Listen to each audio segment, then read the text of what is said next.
ഒരു കപ്പ് മട്ടയരി ഉണ്ടെങ്കിൽ നല്ല ഹെൽത്തി ആയിട്ട് തയ്യാറാക്കി എടുക്കാൻ പറ്റുന്ന ഒരു പഴയകാല പലഹാരമാണ് കേട്ടോ ഇന്ന്. അപ്പോൾ അതിനായിട്ടൊരു 3/4 ഗ്ലാസ് മട്ടയരി നന്നായിട്ട് കഴുകിയെടുക്കണം. ഇനി അതിൻ്റെ വെള്ളമെല്ലാം പോയ ശേഷം നമുക്ക് ഇതുപോലൊരു പാനിലേക്കിട്ട് നന്നായിട്ട് നല്ല മുരുമുരുന്നാവുന്നത് വരെ വറുത്തെടുക്കാം.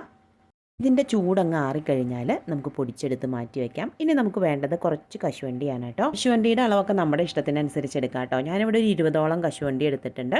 അതും ഇതുപോലെ തന്നെ പൊടിച്ച് മാറ്റി വയ്ക്കുന്നുണ്ട്. ഇനി നമുക്ക് ശർക്കര വേണം. ഒരു അര ഗ്ലാസ്സാണ് ശർക്കര എടുത്തിരിക്കുന്നത്. ഈ ശർക്കരയിലേക്ക് ഒരു 1/4 ഗ്ലാസ് വെള്ളം ഒഴിച്ചു കൊടുത്ത് ഇത് നന്നായിട്ടൊന്ന് ഉരുക്കിയെടുക്കാം. പൊടിയുള്ള ശർക്കരയാണെങ്കിൽ അത് ഉരുക്കി അരിച്ചെടുക്കണേ.